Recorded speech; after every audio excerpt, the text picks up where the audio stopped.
My name is Noelle Soren, 28 years old from New York City, Upper West Side of Manhattan.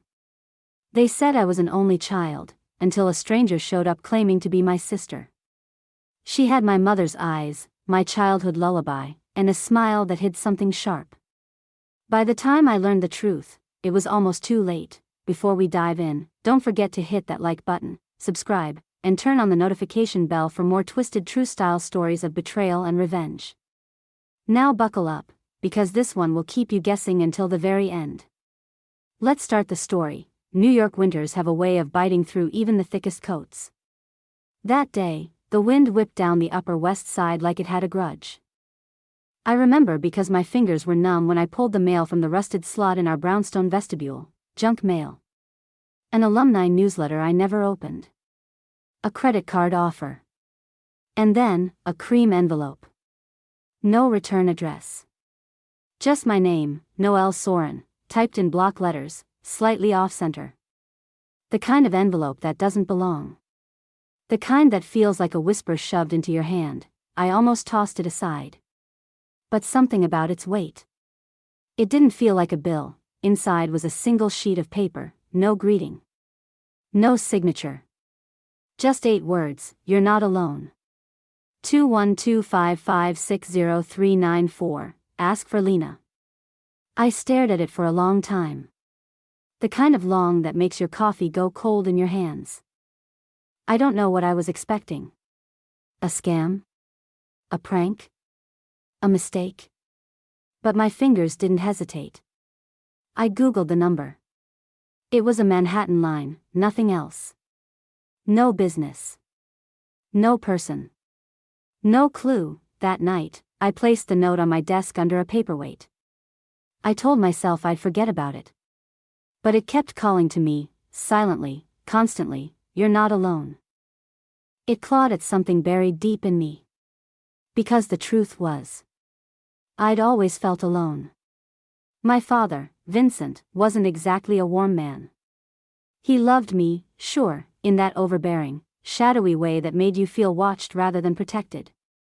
My mother, Dahlia, had died giving birth to me, or so I was told, but if that was true, who was Lena? By the third day, curiosity gave way to obsession. I called the number. "Hello?" A woman's voice. Calm. Clipped. Hi. I'm looking for Lena. Silence, then, carefully, "Who's calling?" "My name's Noelle. Noelle Soren." Another pause. Then a breath I swear I could feel through the line. "Oh my God," she whispered. "Noelle. I've been waiting for this call." My heart lodged itself somewhere behind my ribs. "I don't understand," I said. "Who are you?" There was a beat. Then, "I'm your sister." I sat down hard, my legs suddenly useless. "No. There's no way. My mother died when I was born. I've always been an only child." "No," she said. "That's what he told you. But it's not the truth." I couldn't breathe. "He lied, Noelle," she continued softly. "You and I, we're the same blood. And there's so much you don't know." A sound escaped me. Half laugh, half sob. I didn't believe her, but I also didn't hang up, because some part of me, the part I'd long buried beneath cold subway rides, silent dinners, and my father's secrets, had been waiting for this call. And something told me, this was just the beginning. We agreed to meet on a Saturday, noon, Central Park, by the Bethesda fountain. Neutral ground. Public. Safe. Still, I wore my thickest coat and stuffed a small pepper spray canister into my pocket. Just in case, I spotted her before she saw me. She stood with her back to the fountain, gloved hands clasped in front of her, long dark hair spilling over the collar of a slate-gray coat. Her posture was poised, like she didn't just belong in Manhattan, she owned it. I hesitated, watching her from a distance. Something about her was uncanny. When she turned and caught my eye, my breath caught in my throat. She looked like me, not exactly, but close enough to make the air feel thinner. Same sharp jawline. Same almost black eyes. Same left brow that arched slightly higher when curious. She smiled. You must be Noelle. Her voice was warmer in person. Smoother, too, and you're Lena. In the flesh. We sat on a nearby bench. The wind stirred her hair, and I noticed her boots, designer, polished, definitely not from the same tax bracket I grew up in, so. I said cautiously, you're claiming we're sisters. She tilted her head. You don't believe me. I don't know what to believe. You drop a line in my mailbox out of nowhere, tell me my life is a lie, you can't expect me to take it all in over coffee. I understand, she said. But I think your gut already knows the truth. I didn't respond. Lena reached into her bag and pulled out a worn photograph. This was taken when I was 5. That's me. She pointed to a little girl with serious eyes and braids. Beside her, a woman with a gentle face, round cheeks, dark curls. My chest tightened. That's my mother, I whispered. Lena nodded. Dahlia. Our mother.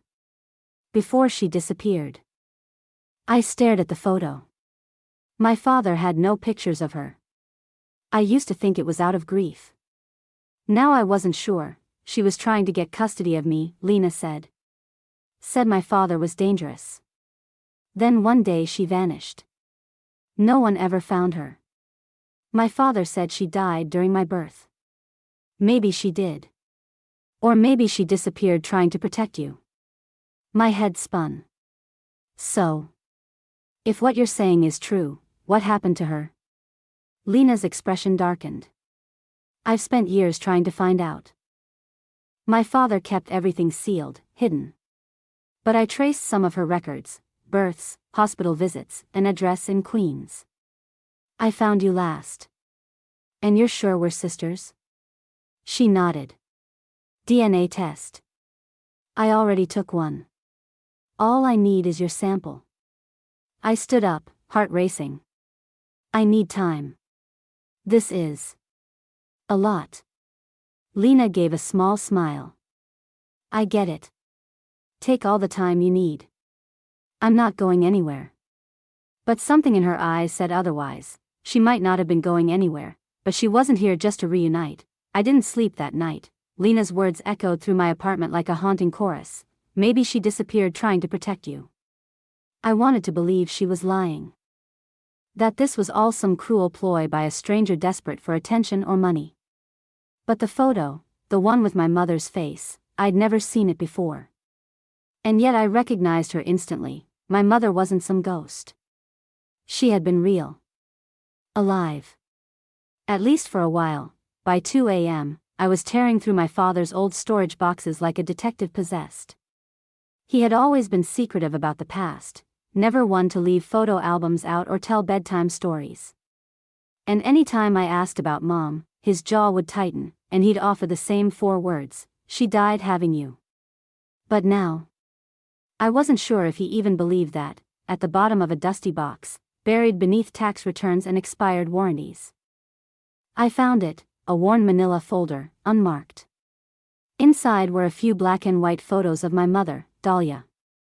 In one, she was laughing in a sunlit kitchen, flour on her cheeks. In another, she was holding a baby I assumed was me, her eyes wide with something between awe and terror. There was a letter too.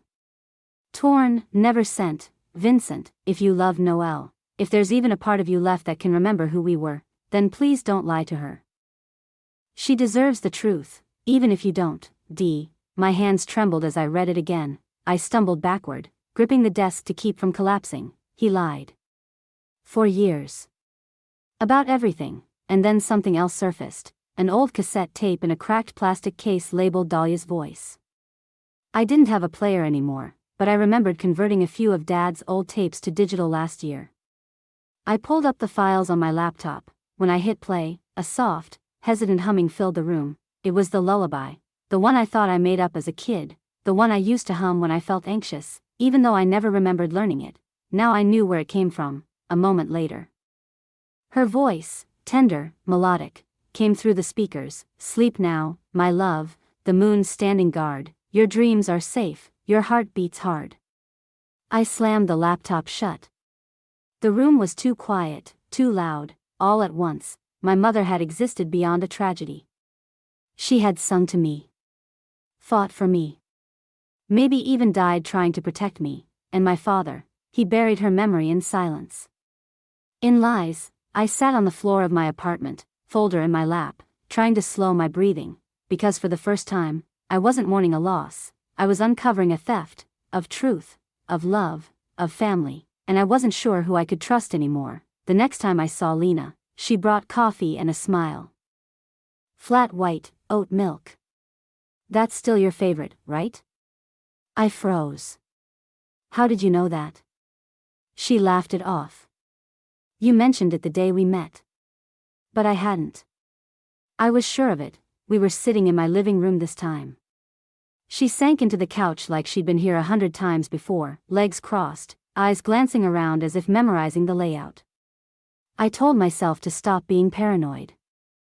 But her presence, once mysterious and exciting, now felt heavy. She talked like we were already bonded, childhood stories, favorite colors, songs our mother might have sung.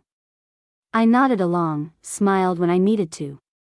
But my mind was elsewhere, tracing patterns in her behavior. So, how's your dad taking all this? She asked suddenly, sipping her coffee. I blinked. He doesn't know. I haven't told him yet. She nodded, then tilted her head. And what's he like? Protective? Controlling? I paused. Why? She shrugged. Just trying to understand the man who erased me from your life. That stung. But more than that, it felt calculated. She asked about our old house in Queens, the locks on the doors. Whether my father traveled often. She laughed as if it were casual conversation, but there was precision behind every question. What's your relationship like with him financially? She asked, tossing it out like small talk. I mean, he must have left you something. Inheritance? Real estate? My throat tightened. Why does that matter? She blinked, like she hadn't expected pushback. Sorry. Just curious. If we're sisters, it's only fair we understand where we come from, what was taken from us. I gave a polite smile, the kind that ends conversations. But Lena didn't stop. Have you ever looked into his business records? I mean, just to see what he's hiding? I stood. Do you want another coffee? She watched me for a long moment, then smiled, soft and slow. Sure. I walked to the kitchen, heart thudding in my chest. I needed space. Air. A plan, from the other room, she called. You ever think about a DNA test yet? I gripped the edge of the sink. I had. And I would. But not because she suggested it. Because I needed the truth, for myself. She stayed another hour, flipping through an old photo album I barely remembered owning, commenting on the wallpaper, asking about the security system. When she finally left, the room felt different, emptied of something, but not cleaner. I stared out the window long after she disappeared down the street. Lena had slipped into my life like a shadow. And now, she was making herself at home, but something told me she hadn't come looking for a sister, she came looking for something else. I hadn't planned to hire a private investigator. I thought I could handle this myself, Lena, the questions, the tangled web of our alleged shared past. But paranoia has a way of burrowing deep, and after her last visit, I couldn't sleep, so I made a call. Elena Novak operated out of a tucked-away second-floor office in Midtown. The kind of place with frosted windows and a broken buzzer. She was older than I expected, maybe late 50s. With sharp cheekbones and eyes like steel-cut truth. You're lucky, she said, flipping open her leather-bound notebook. Most people don't ask until it's too late. You're asking just in time. I handed her Lena's name, the phone number, a few details. Elena barely blinked. Give me a few days. She called back less than 48 hours later. I think you should come in for this, she said. When I arrived, she handed me a thin manila file. I sat in the same cracked leather chair I had the first time and slowly opened it. The first page hit like a punch to the ribs. Lena Hartwell, legal name, Alina Rothwell, father, Charles Rothwell, deceased, affiliation, former business associate of Vincent Soren. Cause of death, suspicious circumstances. Case closed, I skimmed faster. Alina Rothwell had been adopted at age 6 after her father died in what was officially called an accidental overdose. But Charles Rothwell's name rang bells. Faint ones. Distant, Elena tapped the folder. Your father and Charles Rothwell were in real estate deals together in the late 90s. The partnership ended abruptly. Your father bought out the Rothwell shares under murky conditions, then Rothwell turned up dead 2 weeks later. My pulse quickened. So, she's not my sister? No. No biological link whatsoever. I sat there stunned. Why would she pretend to be? She spent the last 5 years living under variations of the Hartwell name. She's targeted 2 other individuals connected to your father's business network, both of whom suffered financial losses after letting her in. Elena's voice turned flat. This isn't about family. It's about revenge. Cold, calculated revenge. She's the daughter of a man who blamed Vincent Soren for everything that went wrong. Looks like she picked up the grudge. I stared at Lena's face in a photo paperclip to the file. Smiling, unbothered, manipulative. A performance. She'd studied me. My habits. My life. She didn't just want answers, she wanted access. Access to the Soren legacy. Access to secrets. Maybe even revenge for a decades-old betrayal I didn't know existed. She's dangerous, Elena added, sliding the folder back. And she's patient. My thoughts spiraled back to the questions Lena had asked, about finances, routines, my father. She wasn't building a relationship, she was building a case, and I just opened my door and let her walk right in. My father always said, New York doesn't forgive. It just forgets until it's convenient. For years, I thought he was talking about the city's endless churn, how one tragedy replaces another until everything blurs. But now, I knew better, he'd been talking about people like Charles Rothwell. And daughters like Lena. When I confronted him in our old house in Queens, he was standing by the window, sipping black coffee like always. Gray streaked his temples now, but his posture hadn't changed, military straight, unflinching. The kind of man who never confessed unless the walls were on fire. Dad, I said, tossing the manila folder onto the kitchen table. You want to tell me why your business partner's daughter is pretending to be my sister? He didn't flinch. Just sipped, slowly, because I didn't think she'd find you, he said after a beat. My stomach dropped. So, it's true? He nodded, still looking out the window. Charles Rothwell was smart, greedy, and unstable. We co-owned 5 buildings in Midtown. He wanted to turn them into condos. I wanted affordable housing. He started laundering money to speed up his plans. I leaned on the table, my voice low. And then he died. That was his doing. He got mixed up with the wrong people, owed the wrong favors.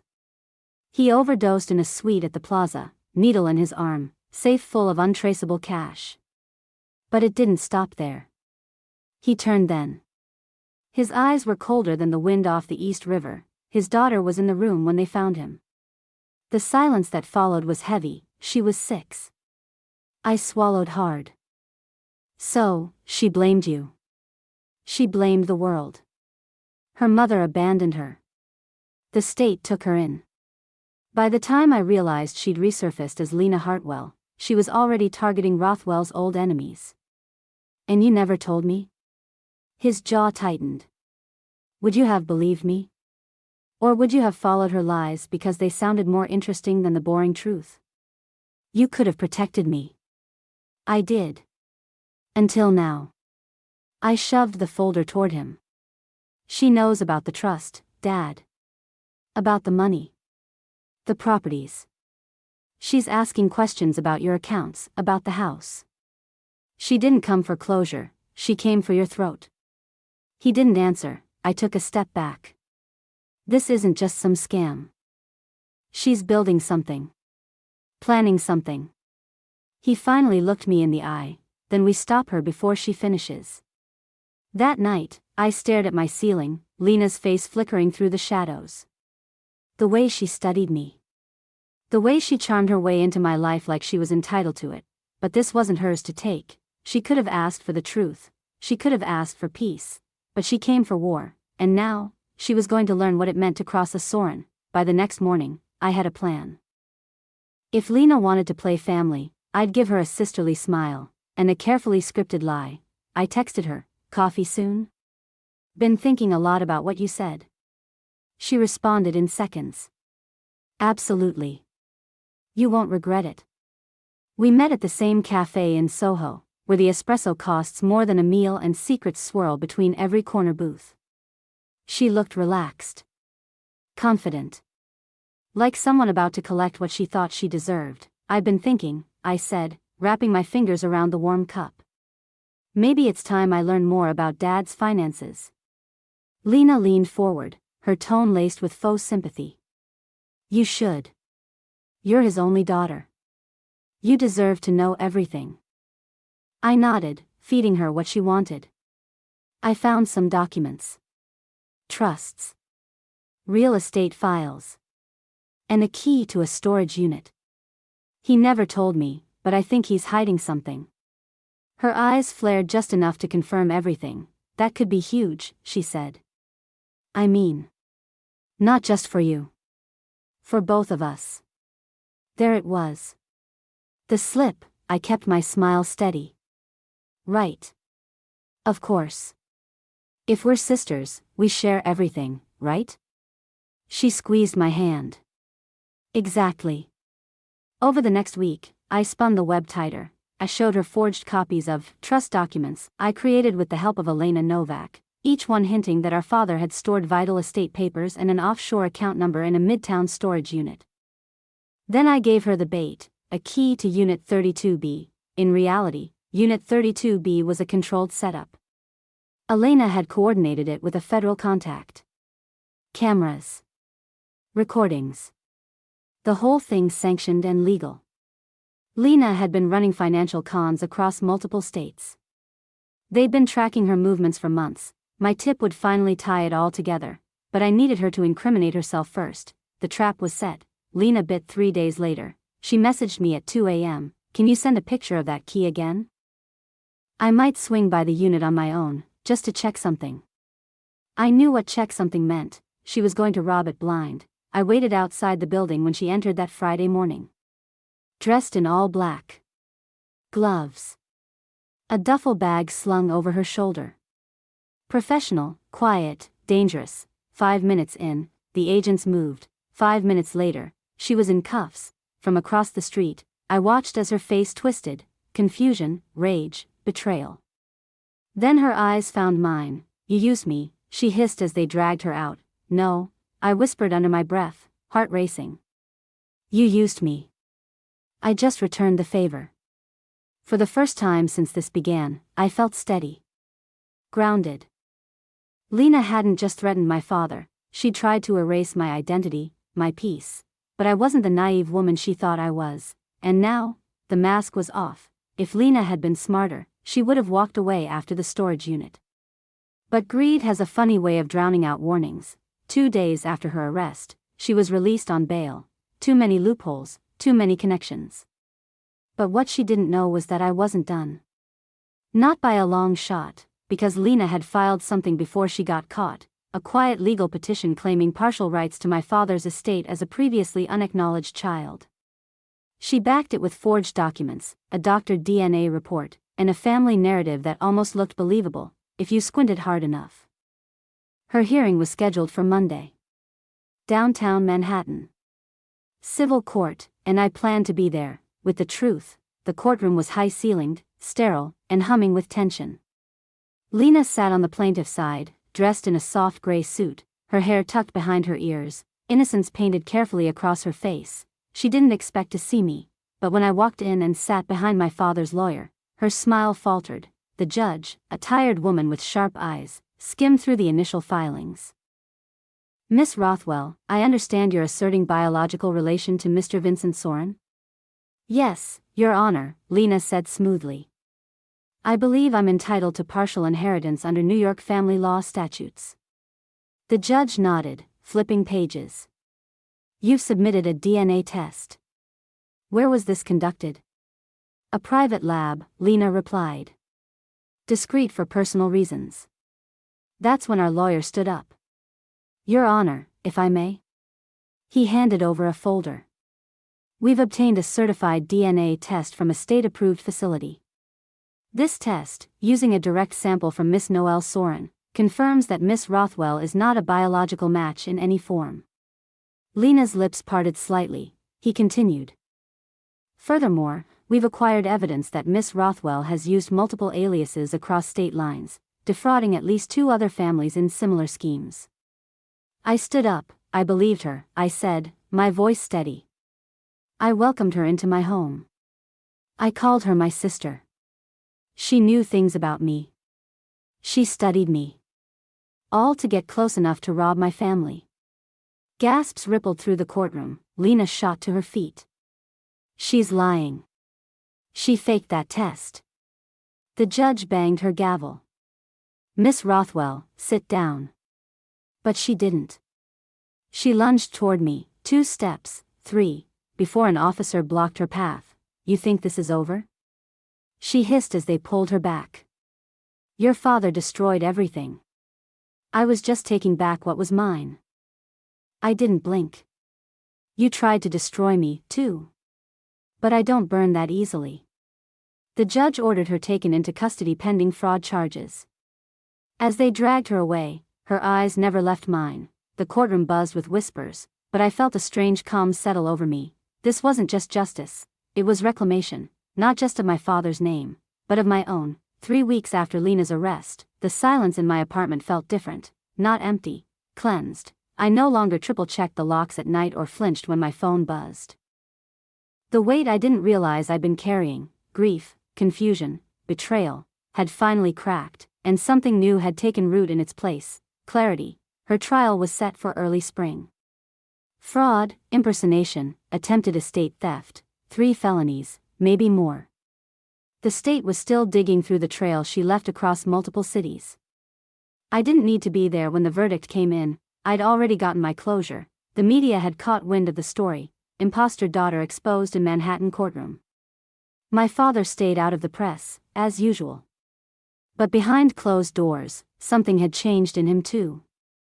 We weren't exactly hugging it out, but he'd started asking me things he never did before. Like what my mother's voice sounded like, and whether I remembered her laugh. I told him I did. It wasn't entirely true, but I wanted it to be. I didn't forgive him overnight. There were still cracks in our foundation that couldn't be plastered with a few quiet conversations. But for the first time, he stopped lying. That was a start. I took a long walk through Central Park on a Sunday, the same spot where Lena and I first met. I sat on the same bench and replayed that moment in my head. Her smile. The photo. The voice that said we're the same blood. She was wrong, we weren't the same at all. She lived in the shadows of revenge. I chose light. Back at home, I pulled out the old cassette, the one with my mother's lullaby. I'd kept it close through everything.